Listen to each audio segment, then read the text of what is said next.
말씀을 좀 읽어봅시다. 시작. 하나님의 영광 세카이나. 하나님의 영광 세카이나. 세카이나라는 것은 성경에 나오는 단어는 아닙니다. 단어는 아닌데 세퀴나를 발음하는 것이 세카이나로 이렇게 발음을 하죠. 세카이나는 하나님의 영광이 가득한 그 상태, 하나님의 임재가 가득해서 사람은 감히 움직일 수 없는 그런 상태 자체를 세퀴나, 세카이나라 한다. 그곳에 계시다, 그곳에 임하시다, 그런 뜻입니다. 그럼 하나님의 영광 세카이나는 하나님의 임재가 이곳에 가득해서 인간적인 것들은 전혀 움직일 수 없는 그런 상태다라는 것입니다. 우리는 그런 예배를 바라보고 그런 찬양을 바라보고 그런 분위기들을 기뻐합니다. 하나님 우리에게 은혜를 더하여 주시옵소서. 하나님 임재가 가득해서 우리는 간대없고 하나님의 역사만 있기 원합니다. 그렇게 사모하면서 예배하고 그런 기도들을 드립니다.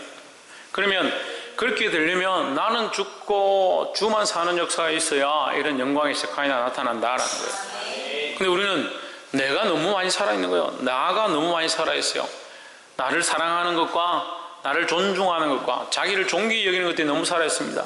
그래서 항상 하는 말이 뭐냐, 목사님 나를 좀 존귀히 여겨주십시오. 나를 좀 존중해 주십시오. 나를 인격적으로 너무 무시하지 마십시오. 그럼 인격은 무시할 필요가 없죠. 인격은 존중해야 되죠.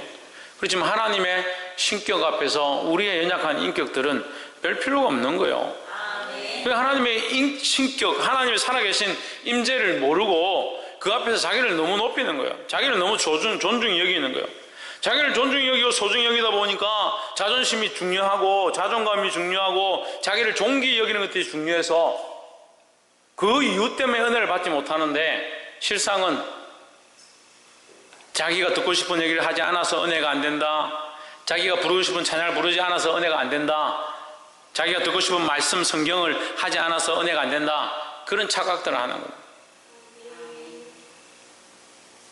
예배의 연속은요, 내가 죽는 연속입니다. 예배는 구약의 제사와 닮아 있습니다. 제사는 어떻게 합니까? 제물을 가지고 와서 제물을 각을 뜨고 그 피를 쏟고 그걸 찢어서 불을 태워서 하나님 앞에 그 연기를 올려 드리는 것입니다. 그 살아있는 제물을 드리는 게 아니지 않습니까? 그 제물이 죽어야 합니다. 우리는 예배 때마다 무엇으로 하나님 앞에 나옵니까? 그 제사를 받을 자로 나옵니까? 제사를 드릴 자로 나옵니까? 제물로 나옵니까? 우리는 제물과 같은 존재다 하는 거죠. 나를 드리고 나의 연약함을 드리고 나의 죄인됨을 불사르고 찢고 피를 쏟고 하나님 앞에 드려서 하나님의 영광의 구름이 드러나도록 해야 되는 겁니다. 그리고 이럴 마음은 없고 자기를 찢을 마음은 없고 자기 자존심을 내려놓을 마음은 없고 은혜는 받고 싶고 나도 다른 사람처럼 성령의 역사가 있길 원한다, 병이 낫길 원한다, 회복을 일으키길 원한다, 하나님 말씀을 깨닫기 원한다. 자기를 죽이지 않는데 어떻게 하나님의 은혜가 있어요? 한번 가르쳐 보세요. 저한테도 좀 가르쳐 주시면 제가 앞으로 그렇게 설교를 하든지 그렇게 노력을 좀 할게요. 자기를 죽이지 않는데 하나님의 은혜가 임할 수 있는 방법이 있다면 저한테 좀 가르쳐 주세요. 가르쳐 주시라고요. 하나님의 은혜가 없어서, 하나님의 능력이 없어서, 기름 부으심이 없어서, 성령의 감동 감화가 없어서 우리에게 줄 수 없는 게 아니에요. 우리가 너무나도 살아있기 때문에 너무나도 생생하다는 거예요. 그 제사가 어떻게 온전한 제사가 되겠냐? 하나님이 전에 송아지도 뛰어다니고 망아지도 뛰어다니고 양도 뛰어다니고 닭도 뛰어다니고 비둘기도 쫓아다니고 그렇게 한다면 이 전이 얼마나 어지럽겠습니까? 예수님이 성전에 들어와 보니까 딱 그 모양 그 꼴인 거예요. 오늘날 보이지는 않지만 영적으로 다 하나님 앞에 제물이라고 온 자들이, 하나님 앞에 은혜를 받고 구원을 받고 하나님의 은혜 안에 제물로 온 자들이 다 펄펄 살아서 양으로 뛰어다니고 염소로 뛰어다니고 송아지로 뛰어다니고 비둘기로 대가 뛰어다니니까 성전이 엉망진창이에요. 그렇게 하면서 은혜를 주십시오.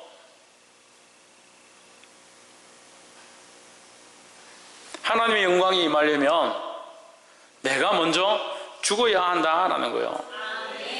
그 방법밖에 없어요. 다른 방법을 뭐 찾습니까? 본문 말씀 5장 1절, 솔로몬이 여호와의 전을 위하여 만드는 모든 것을 마친지라 성전을 이제 하나님의 성전을 다 지었다라는 거죠. 그 부친 다윗이 드린 은과 금과 모든 기구를 가져다가 하나님의 전 곳간에 두었더라. 이제 두고 마지막으로 해야 될 게 뭐냐? 다 짓고 나면 뭘 하겠습니까? 성전을 다 짓고 났으니까 뭘 해야 되겠습니까? 집을 다 짓고 나면 누가 들어와야 됩니까? 집 주인이 들어와야죠. 집을 지은 사람, 그 사람 살 사람이 들어와야 되죠. 하나님의 전을 지었으니까 누가 들어오셔야 되냐? 하나님이 들어오셔야 된다는 거예요. 그래서 하나님의 임재의 상징인 뭘 가지고 오느냐? 언약궤를 들고 오는 겁니다. 2절 보십시오. 이에 솔로몬이 여호와의 언약궤를 다윗 성 곳 시온에서 메어 올리고자 하여 뭘 가져오느냐? 하나님의 궤를, 언약궤를 메어왔다. 메어오는데 메어오면서 그들이 어떻게 하느냐? 앞에서 실수해서 우사가 죽었던 것처럼 그 소식을 알고 있기 때문에 그들이 무엇을 하느냐? 5절 보십시오. 궤와 해막과 장막 안에 모든 거룩한 기구를 메고 올라가되 제사장과 레위 사람이 그것들을 메고 올라가매. 6절 올라갈 때마다 솔로몬 왕과 그 앞에 모인 이스라엘 회중이 궤 앞에 있어 양과 소로 제사를 드렸으니 했습니다. 양과 소로 뭘 했다? 제사를 드렸으니 이걸 풀이하면요, 양과 소를 쳐 죽이며 그 피를 쏟으며 한 발짝씩 나아갔다, 이렇게 표현하는 거예요. 하나님의 궤를 들고 우리가 생각하기에는 그 거룩한 궤를 들고 나아가는데 그 앞에 금을 깔고 은을 뿌리고 꽃단장을 하고 이렇게 해야 될 것 같은데 뭘 하느냐? 그 양의 목을 베고 그 가죽을 벗기고 피를 쏟고 잔인한 이질들을 하면서 가고 있다. 어떻게 그럴 수 있습니까, 목사님? 하나님의 궤를 가는데, 하나님의 궤가 가는데 어떻게 그 자리에 한 걸음 한 걸음 갈 때마다 짐승의 피를 쏟으면서 그렇게 갑니까? 너무 잔인하지 않습니까? 너무 지저분하지 않습니까? 너무 냄새나지 않겠습니까? 그렇게 생각할 수 있습니다. 근데 반대로 얘기하면요, 우리가 거기 죽어야 되는데, 우리가 그 걸음마다 그 하나님의 법궤가 임하는 곳마다 죽어야 되는데, 우리가 예배 처소에 올 때마다 어쩌면 죽임을 당해서 하나님 앞에 설 수 없는, 오히려 예배를 드리기 전에 다 죽어버려서 예배를 드릴 수 없는 그런 상황일 수 있습니다. 왜요? 우리가 다 죄인이니까. 그런데 우리를 대신해서 누구를 죽이느냐? 양과 소를 죽여가면서 나아가는 거예요. 어제도 우리가 말씀을 나눌 때 함께 나눴습니다. 가장 중요한 것이 뭐냐? 교회의 가장 중요한 요소가 뭐냐? 이 교회의 가장 중요한 요소가 뭐냐? 건물입니까? 교회의 가장 중요한 요소는 목사입니까? 성도입니까? 그러면 비품입니까? 그러면 기관장입니까? 그럼 직분자들입니까? 그럼 뭡니까? 교회의 가장 중요한 요소는 물론 예수 그리스도죠. 예수 그리스도인데 그 안에 예수 그리스도를 머리로 한 교회의 가장 중요한 요소는 뭐냐? 속죄가 있는 거예요. 속죄가. 피 흘림 없이는 사하심이 없느니라. 피 흘림 없이 속죄가 없고 죄 사함이 없는데, 교회의 가장 중요한 요소가 뭐냐? 죄를 사하는 거죠. 죄를 사하는 거. 교회가 죄를 사하고 죄를 씻어내고 그리스도의 피로 정결케 하는 거.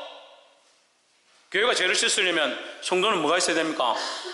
박필주 집사님, 성도는 뭐가 있어야겠습니까? 신성경 뭐가 있어야겠습니까? 뭐라 합니까? 최원영 뭐가 있어야 됩니까? 뭐라 합니까? 김태현 뭐가 있어야 됩니까? 성도는 죄가 있어야 됩니까? 그래, 죄가 있으니까 그래, 왔지, 그래. 그 죄 사함이 있으려면 뭐가 있어야 됩니까? 회개가 있어야죠, 회개가. 교회의 가장 중요한 요소는 회개와 죄씻음이에요, 죄씻음. 세례 안 받은 사람 손 들어봐요, 세례 안 받은 사람. 이거 다 세례 받았잖아요. 세례 받는 원칙이 뭡니까? 우리는 죽을 수밖에 없는 죄인입니다. 하나님의 은혜로만 우리가 구원을 얻었습니다. 그 십자가의 피로, 예수 그리스도의 피로 내가 그 피를 믿습니다. 그 피로 말미암아 내가 죄 사함을 입었습니다. 그게 신앙의 신조죠. 가장 기본적인 거라는 거예요. 그리고 교회에 세우는, 교회를 세우는 가장 중요한 것 중에 하나가 죄 씻음입니다. 죄 씻음. 그래서 교회는 죄 씻음을 선포해야 한다. 강단에서도 죄 씻음을 선포하고 죄 사함을 선포하고, 교사들도 아이들에게 죄 사함을 가르치고, 예수 그리스도 밖에 없다, 그 그리스도의 십자가를 믿는 자에게는 죄 사함이 있다, 죄 씻음이 있다, 거기에 소망이 있고, 거기에 구원이 있고, 거기에 은혜가 있다. 그걸 가르쳐야 돼. 그걸. 근데 심각합니다. 지금 심각합니다. 여러분, 제가 제 얘기를 하는 게 아니라 심각합니다. 제 삶 얘기하지 않습니다. 봉사하고 섬겨라 얘기하지 않습니다. 주로 어떤 설교를 하느냐 물어봤어요. 어떤 설교를 하느냐. 세상에 나가서 잘해라. 세상에 나가서 잘해라. 누구한테? 이웃들에 잘해라. 그게 교회 역할이라고 그러는 거예요. 그건 교회 역할이 아주 작은 한 부분인 거예요. 사람들한테 잘해라. 잘해라. 덕을 끼쳐라. 그래서 제가 덕을 끼치는 것에 대해서 성도들한테, 여러분한테 가르쳤습니다. 덕을 끼치는 게 뭐라고요? 박근도 덕을 끼치는 게 뭐라고? 지대현 덕을 끼치는 게 뭐라고? 오늘 얘기한 것도 기억을 못하는데 목사님 언제적 얘기를 합니까? 박이사 덕을 끼치는 게 뭐라고? 박성리 덕을 끼치는 게 뭐라고? 예수 그리스도를 드러내는 거예요. 하나님 우리를 부르셨습니다. 왕같은 제사장들로 거룩한 나라로 하나님의 소유된 백성을 부르셨습니다. 부르셔서 뭐하게 하느냐? 부르신 것도 중요하죠. 부르신 건 당연히 부르셨으니까. 근데 불러주세요 하는데 부르니까 하나님 부르셨으니까 이미 와 있는데, 이제 이건 지나간 문제다 거죠. 하나님 우리 부르셨으니까 왜 부르셨느냐? 그의 아름다운 덕을 선전하게 하려 함이다 했습니다. 우리를 부르신 하나님의 아름다운 덕, 우리를 부르신 하나님의 아름다운 덕, 하나님 우리를 구원하셨음에 대한 그 은혜, 그걸 선전하는 거예요. 그게 뭐예요? 그게 복음이죠. 그게 복음이죠. 교회 가면 참 좋다, 맛있는 거 있다, 그게 복음이 아니에요. 많은 좋은 사람들이 있다, 예쁜 여자들이 있다, 잘생긴 남자들이 있다. 저 고등학교 때 열심히 교회를 나가 학생회장을 했습니다. 학생회장 뽑히고 나니까 저희 형님이 교회를 안 나오는데 저보고, 한준아, 교회 가면, 얘기하지 마라, 교회 가면 여자 한 명 소개시켜주나? 교회 예쁜 여자들 많다며. 오기만 하십시오. 제가 그랬어요. 오기만 하십시오. 와야 무슨 구원을 얻든지, 와야 말씀을 듣든지, 와야 여자친구를 소개시켜주든지 와야 할 거 아니에요. 그래서 말씀대로 와보라 했습니다. 제가 일단 오기만 하십시오. 안 오더라고.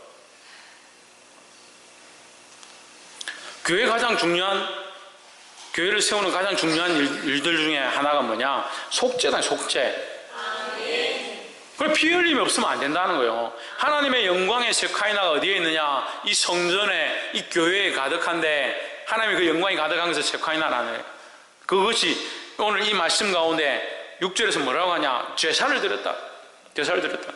그럼 하나님의 영광이 임하는데, 하나님의 영광이 가득하게 되는데, 이들이 뭘 하기 시작했느냐? 성전을 짓고 그 하나님의 언약궤를 옮겨가는데 제사를 드렸다. 피 흘림 없이는 안 되는 거예요.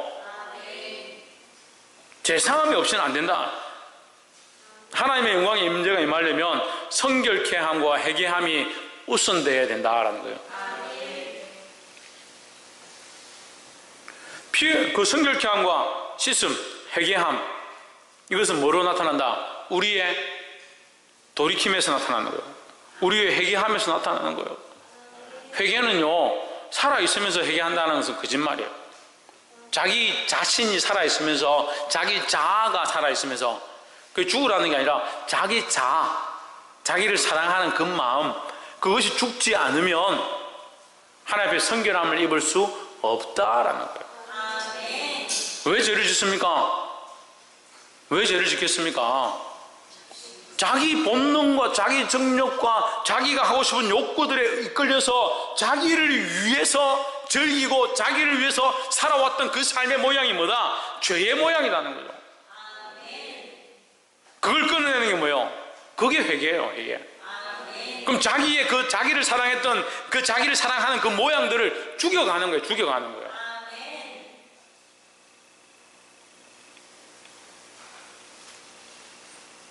그래서 내가 죽을 수 없어서 나를 대신해서 누가 죽느냐? 양과 소가 죽는 것처럼 오늘날 우리를 대신해서 누가 죽으셨다? 예수 그리스도께서 십자가에서 단번에 제물 되셨다라는 거예요. 할렐루야. 이 원리와 이 은혜를 아시기를 주의 이름으로 축복합니다. 그래서 하나님의 영광이 임하기 위해서 첫 번째 있어야 될 게 뭐라고? 회개와 성결케 합니다. 두 번째는 10절에 궤 안에는 두 돌판 외에 아무것도 없으니 이것은 이스라엘 자손이 애굽에서 나온 후 여호와께서 저희와 무엇을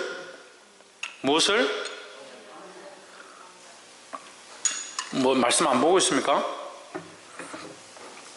10절 다시 봅시다. 궤 안에 있는 두 돌판 외에 아무것도 없으니 이것은 이스라엘 자손이 애굽에서 나온 후 여호와께서 저희와 무엇을? 언약을 세우실 때에 모세가 호렙에서 그 안에 넣은 것이더라 했습니다. 제가 너무 빨리 합니까?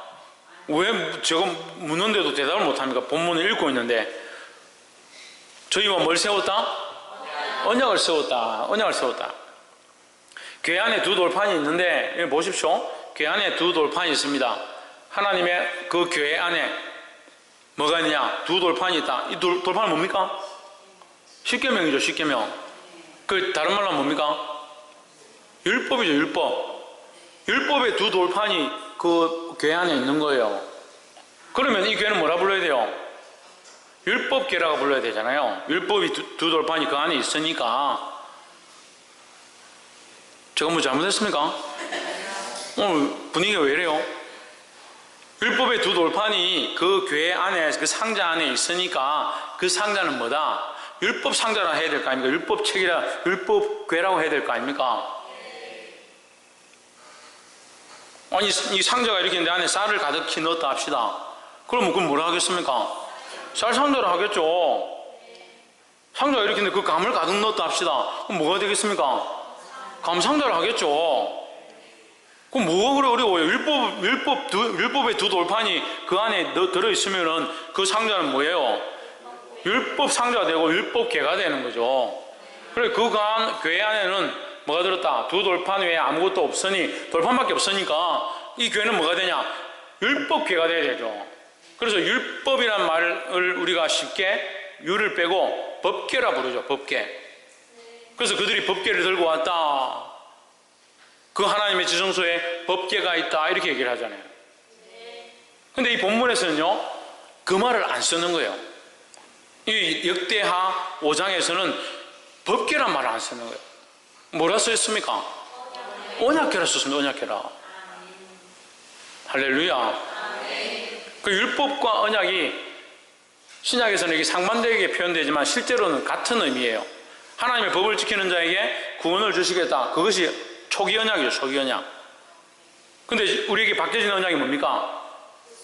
우리가 혹 그 법을 지키지 못했더라도 그리스도의 피로 씻음을 받은 자들은 구원을 얻을 것이다 라는 거죠.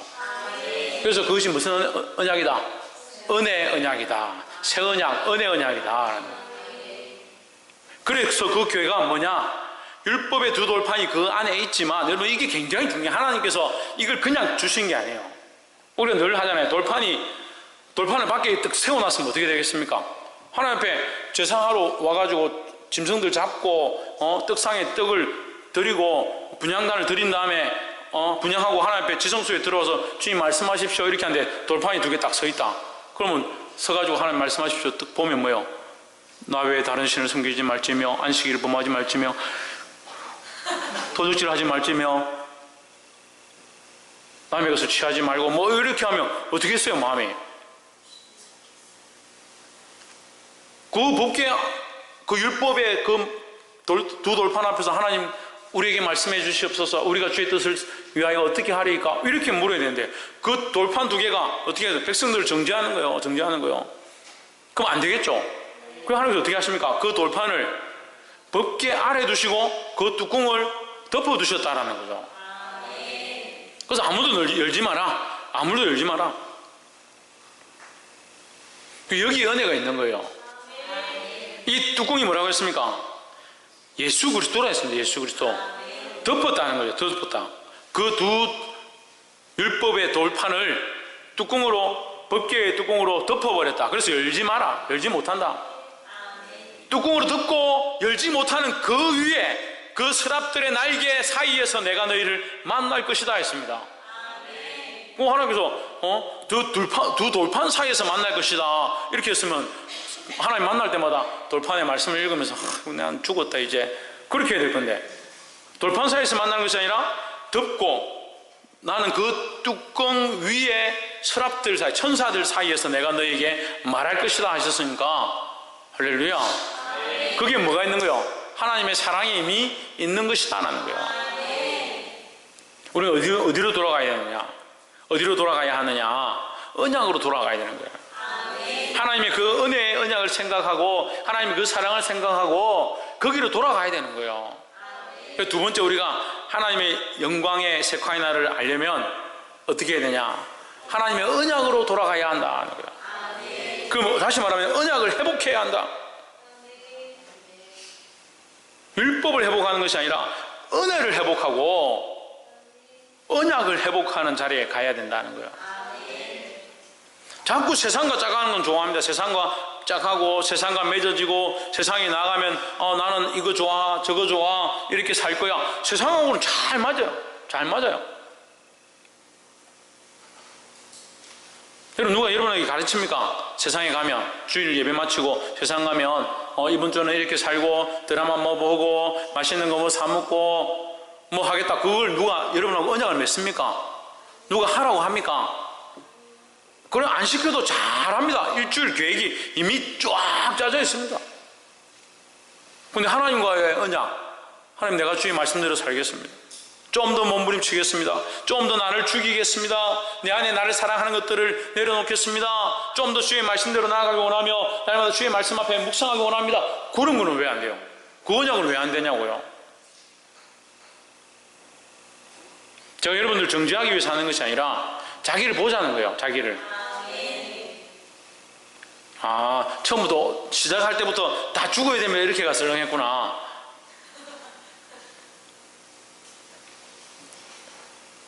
제가 필리핀 갔다 오고 좀 바뀐 것 같죠? 네, 말씨도 좀 바뀌고 좀 착해지고 그죠? 한 사람만 그렇게 생각하는 거예요. 죽어야 된다. 죽어야 된다는 것은 내 자아가 죽는 거죠. 내 자아. 나를 사랑하는 것들이 죽는 거지. 이 언약에, 하나님의 은혜의 언약 안에 들어가길 소망합니다. 하나님의 은혜의 언약 안에 들어가지 못하면 어디에 있느냐? 율법 아래 그대로 있는 거죠. 율법 아래. 그럼 죽을 수밖에 없는 자들인 거죠. 죽을 수밖에 없는. 그런데 하나님의 은혜 안에 들어오면 죽을 죄인들이 하나님의 은혜로 말미암아 삶을 얻었다라는 거예요. 그 세상과 자꾸 짝하지 말고, 세상과 짝하면 자꾸 세상과 짝하고 타협하면 우리가 보기에는 당장에 세상과 짝하고 타협하니까 참 좋다, 재밌다, 즐겁다, 세상에 노는 거, 먹고 마시는 거, 세상의 게임과 세상에 많은 것들을 즐기는 것이 뭐 문제냐 이렇게 보이지만 그것은 뭐예요? 율법 아래 들어간 거라 했죠. 율법 아래 뭐가 있습니까? 정죄가 있습니다. 심판이 있습니다. 그 하나님 떠나서 세상의 것들을 즐김으로 말미암아 뭐가 따라갑니까? 심판이 따라가는 그 일들 가운데 있는 거예요. 그럼 왜 여기 가 있냐고요? 하나님께서는 우리에게 뭘 하기 원하십니까? 그 은혜 안에 들어오기 원하시는 거예요. 보게 되기를 주의 이름으로 축복합니다. 제가 더 깊이 말하고 싶은데 여러분이 잘 이해를 못 하실 것 같아서 기회가 되면 다음에 한번 설명을 하겠습니다. 우리는 은혜 안에 있다는 것을 잊지 마십시오. 은혜 안에 있고 은혜의 백성이라는 거예요. 이미 은혜의 백성이다. 옆에서 한번 보시죠. 우리는 은혜의 백성입니다. 하나님의 은혜를 입은, 하나님의 은혜 안에 있는, 하나님의 은혜를 알고 있는 은혜의 백성이다라는 거예요.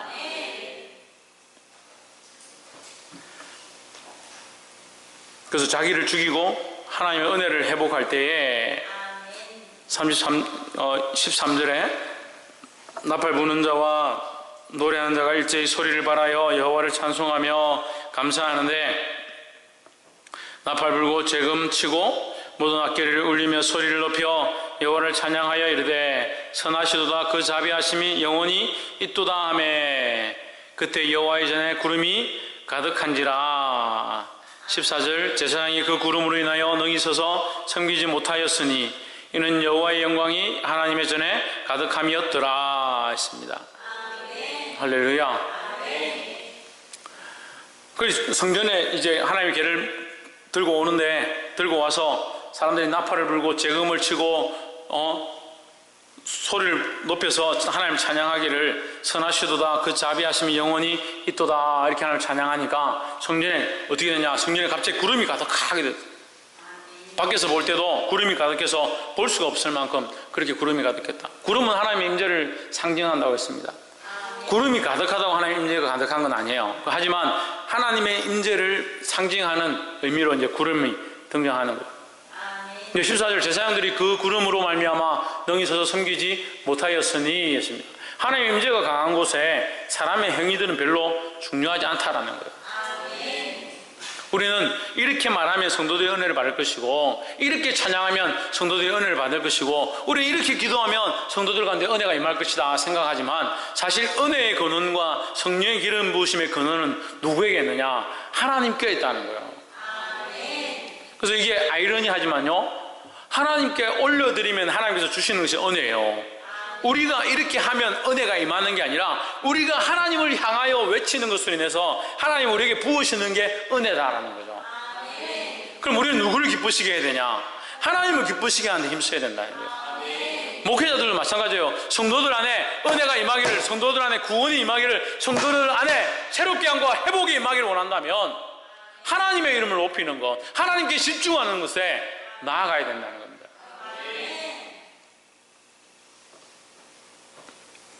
근데 사람들은요 참 연약해가지고 뭘 찾냐면 격식과 형식과 자기들이 하는 틀들을 찾는 거예요.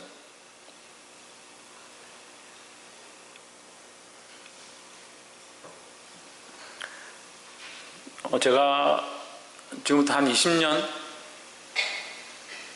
한 7, 8년 전에 수영로 교회에서 그 찬양 사역자 이 훈련을 받을 때,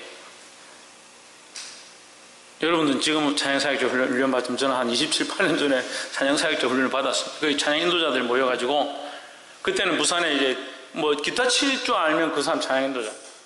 그럴 때에 이제 부산에 있는 리더자들 모여가지고 수영역에서 찬양 이 사역을 함께 하고 컨퍼런스 교육을 받는데, 거기서 이제 찬양 그 인도하시는 리더자분이 간증을 하시는데, 자기들이 모여서 하나님 앞에 찬양하는 중에 하나님의 임재가 강하게 임한 적이 있다.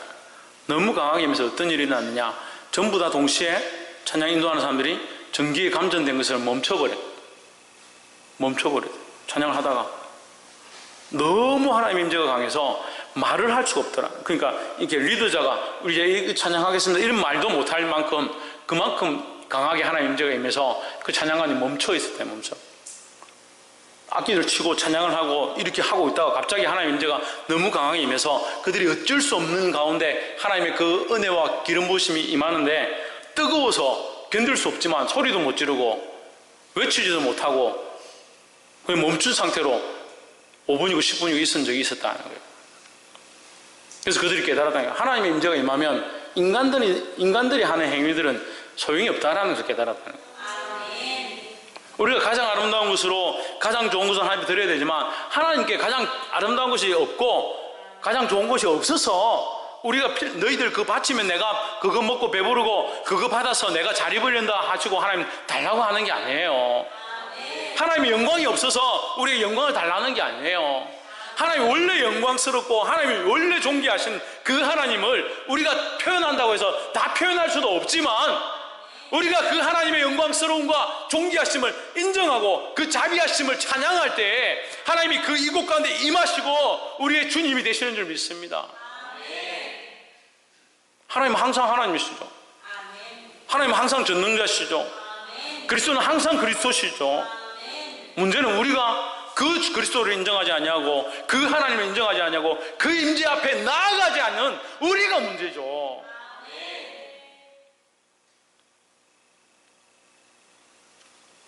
그런 임재 속에서도, 그런 찬양의 임재 속에 우리 다 너무나도 큰 하나님의 임재 앞에 멈춰 있는데, 어떤 사람들은 그래도 그 하나님의 은혜를 막 받고 있는데, 어떤 사람들은 그 다음 프로 순서 진행하려고 막 하던 사람이 있다는 거예요. 그 형식들에, 그 틀들에, 그 행사에 얽매여서 하나님 임재가 그렇게 강하게 임해가지고 꼼짝도 할 수 없는 그런 상황 가운데 자기 일들을 보는 거예요.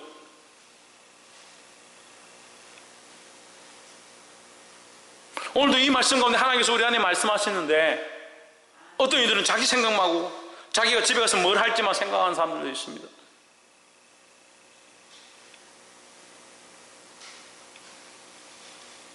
우리가 하나님을 전심으로 찾고 찾으면 만난다고 말씀하셨습니다. 오늘 이 백성들이 배고파서, 굶주려서, 먹을 게 없어서, 가난해서 천만에, 부유한 중에 솔로몬의 시대만큼 그만큼 영화를 누릴 데가 없었다. 그런데 그들이 어떻게 하느냐? 하나님 앞에 나오면서 온 힘을 다하여 온 악기들을 다하여 선하시도다, 그 자비하심이 영원하도다, 하나님의 이름을 찬양하고 높여드렸다는 거예요. 우리에게 무엇이 회복되어야 되느냐? 전심으로 하나님을 찾는 이 행위들이 회복되어야 될 줄 믿습니다. 그래서 우리 세 번째, 하나님의 영광의 세카이나, 그것을 경험하려면 전심으로 하나님의 영광을 돌려드려야 된다는 거예요. 다른 어떠한 생각들도 내려놓고 하나님 앞에 영광을 돌리고 하나님의 이름을 높여드리는 이 모습들이 우리 안에 회복되기를 주의 이름으로 축복합니다. 기도하겠습니다.